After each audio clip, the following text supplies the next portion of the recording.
Ассалаумалейкум достар. Бүгін осындай салынған скетчтен логотип жасауды үйренеміз. Яғни бұл логотиптің уже авторы бар, яғни бұның авторы Россиядан. Енді осы салынған скетч бойынша логотип жасауды үйренеміз. Ал кеттік.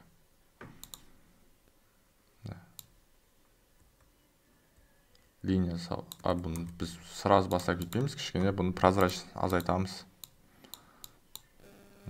И жалпы бұл слойды блокировать етіп қоямыз. И осылай енді жұмысымызды бастаймыз.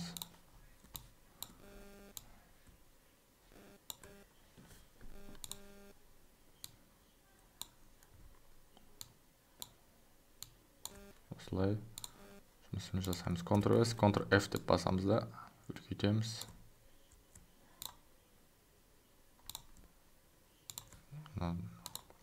Водкасын қоймаппыз. Окей.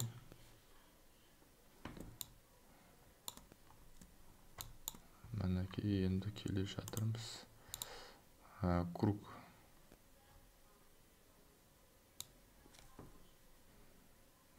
Круг қойып аламыз.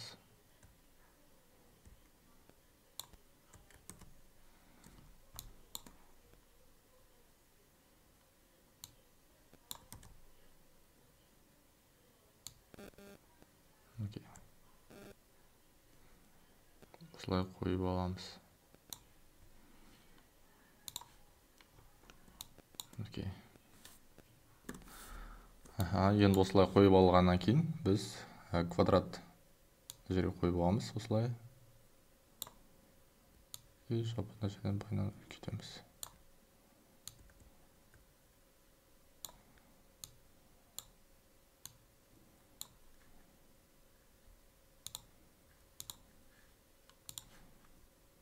Окей. Сол центрге қойып қоямыз. Арасын ашу керек сияқты.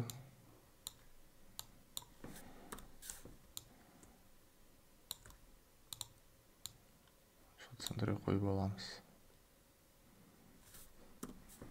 Мынаны да сәл үлкейту керек.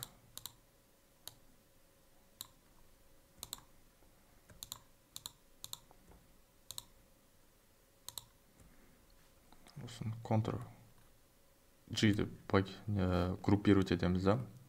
Ctrl-S, Ctrl-F дейміз. Айналдырамыз.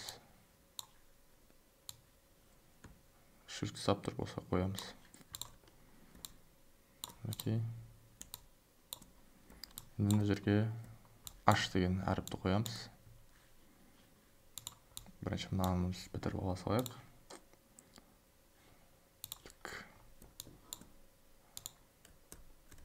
Shift сап тұрамыз да, былай басып қойып аламыз. Енді осыны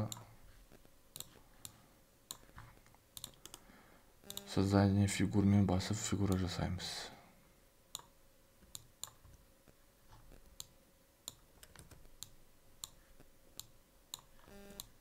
Жерге квадратты қойып жүреміз.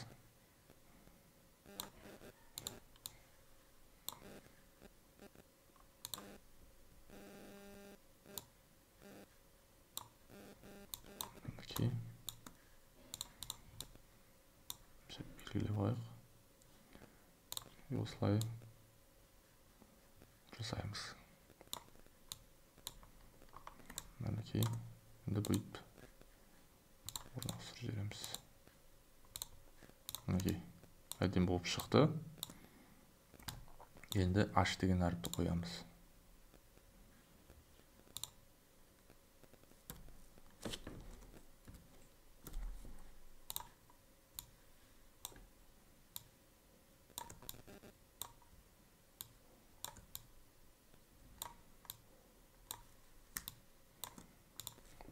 Бұған қандай шрифт келеді екен. Тура осыны не істемейміз, осыған примерно келетін шрифт таңдауға тырысамыз.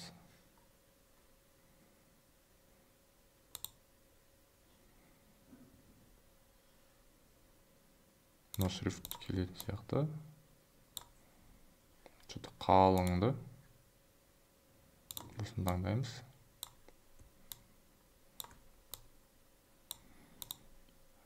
Осылай, бұны енді преобразовать в кривые дейміз. Осылай қойып аламыз.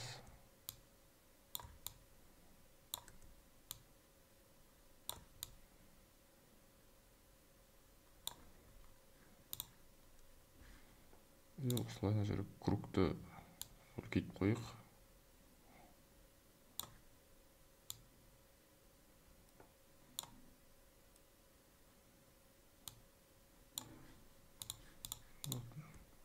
Екеуін қосып қойық.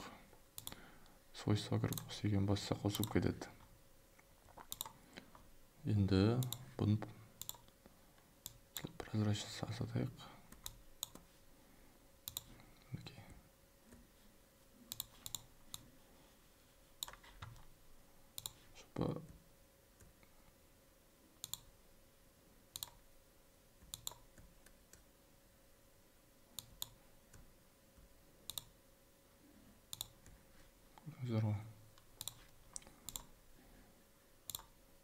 Цветін ауыстырамыз.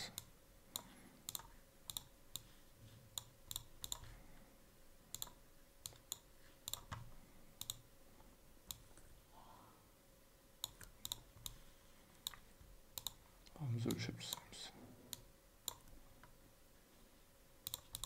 Біздің логотипіміз дайын болайын деп қалды.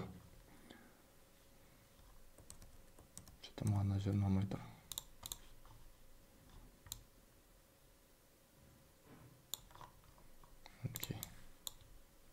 Енді осылай өлшеп тастаймыз.